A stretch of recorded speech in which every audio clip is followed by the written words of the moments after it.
Welcome back to United Case Report. Today we are covering a case that is not just a legal matter, it is a violation of the most fundamental kind of privacy a person can have. And the way this case unfolded in the courtroom is something I need you to see from beginning to end. It's because the verdict? It shocked everyone in that room. And it will shock you too. Our story centers on a young woman we'll call Nicole, 26, a graduate student renting a room in a private home in Georgia. The landlord, we'll call him Gerald, 58, owned a well-maintained 4-bedroom property and rented out 3 of the rooms to young professionals and students. Nicole had been living there for 8 months. She paid rent on time. She was quiet, kept to herself, and had no issues with the other tenants. By all accounts, she was a model tenant. Then, in early spring, Nicole noticed something unusual in the shared bathroom. A small hole in the wall, near the shower head, that she didn't remember seeing before. She told herself it was old construction. Old houses had all kinds of odd features. But something felt wrong. She took a photo of it on her phone and went back to her room. That night she looked at the photo again. The hole was perfectly round, clean-edged, and positioned at exactly the right height and angle to capture someone standing in the shower. Nicole called the police. The discovery officers arrived and conducted a search of the property with Gerald's reluctant cooperation. Behind the bathroom wall, accessible from a small storage room, they found a wireless micro camera. It had been recording to a memory card. It had been there, based on the dust patterns around the mounting hardware, for at least 4 months. Gerald was arrested. He was charged with criminal invasion of privacy, a felony in Georgia. Nicole immediately terminated her lease and moved out that same week. She then filed a civil suit against Gerald for invasion of privacy, intentional infliction of emotional distress, breach of the implied covenant of quiet enjoyment, and return of her full security deposit plus 2 months' rent, totaling $6,400. Gerald's defense. Here is where the case becomes something truly extraordinary. Gerald hired an attorney who argued, and I want you to understand that this was presented in a real courtroom with a straight face, that the camera had been installed by a previous tenant, and that Gerald had no knowledge of its existence. He claimed he was as much a victim as Nicole.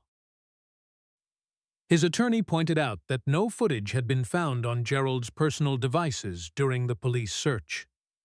The memory card had been removed. It was never recovered.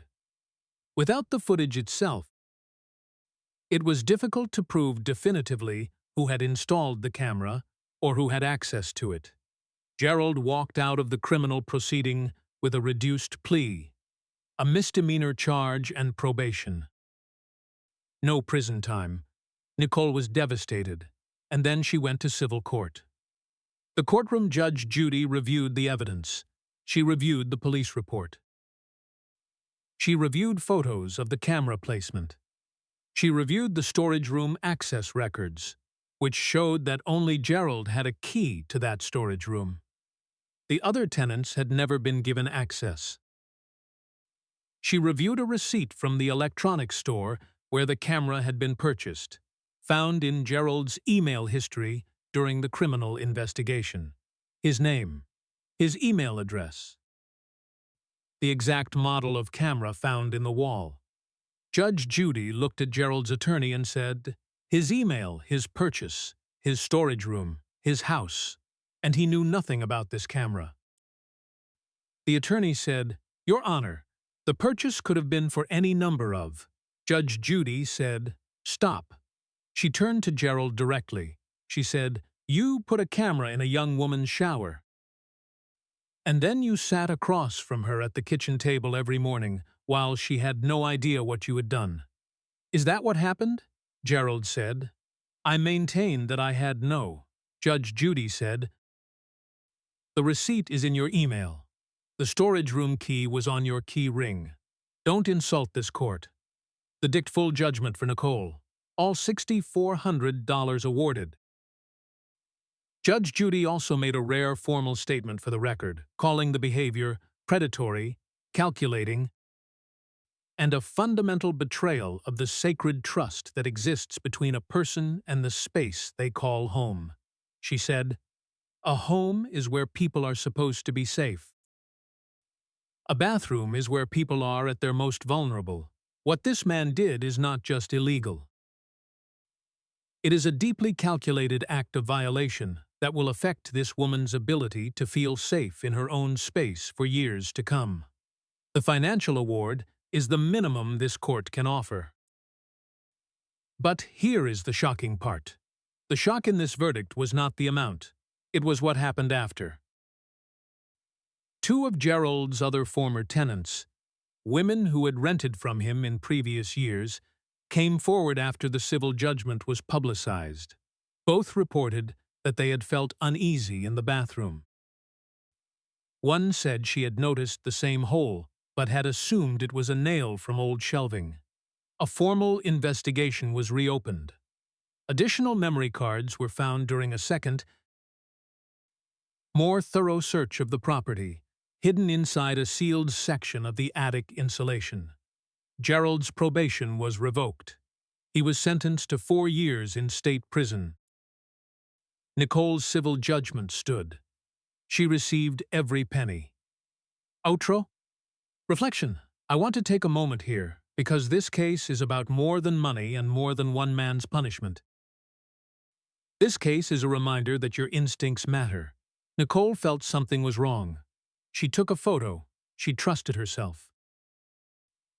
Because of that one decision, that one moment of trusting her gut, not only did she protect herself, but she potentially protected women who had come before her and women who might have come after. If you ever notice something in a rental property that feels wrong, a strange hole, a vent that seems misaligned, a smoke detector in an unusual location, photograph it. Look up what hidden cameras look like, and don't talk yourself out of your discomfort. Your privacy is not negotiable. Your safety is not negotiable. And in Gerald's case, the court made sure of that. This has been United Case Report. Subscribe for daily courtroom stories and drop a comment. Did this verdict shock you? Let us know below. See you in the next case.